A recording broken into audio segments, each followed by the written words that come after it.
What I'd like to talk to you today about is when you first receive an oblique pen holder, and I'm specifically referring to oblique pen holders made by a gentleman named Bill Schmidt, and these include the Zenarian style rosewood holder that was produced on behalf of Del Tisdale. It's the holder that I personally use. There's also the Century oblique holders, both the regular and 5/8 holder. And so when you get these pen holders, you'll see they have this brass flange in them. That's the nice thing about these pen holders. They're made in the style of the old Masters holders. And what I mean by this is that they have an adjustable flange. This flange can be bent. However, sometimes when you get these pen holders, what happens is people can't get their pen to go into the actual flange.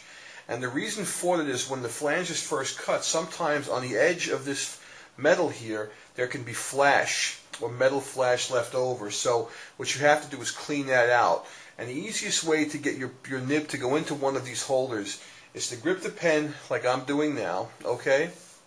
And so essentially what you want to do is put your thumb behind the flange, as I'm doing right here, and just exert a little forward motion with the thumb to get the flange to move up.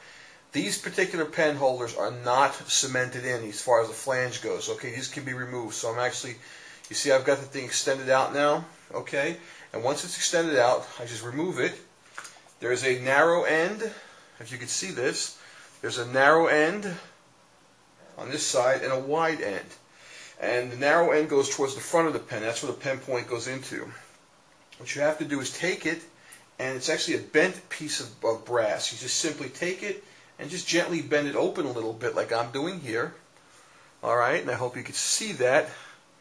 So now once it's open, you can take a little pocket knife or a thin instrument and just go in there and clean any flash around the edge there.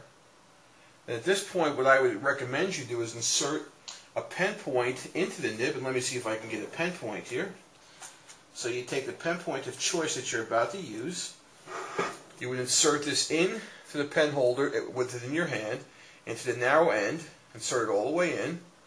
And once the nib is in that flange, simply compress the two edges back together with your finger, okay, like I'm doing here.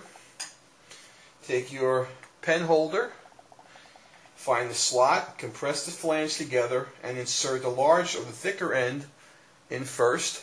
Just insert the thing all the way into the pen holder until it's firmly seated.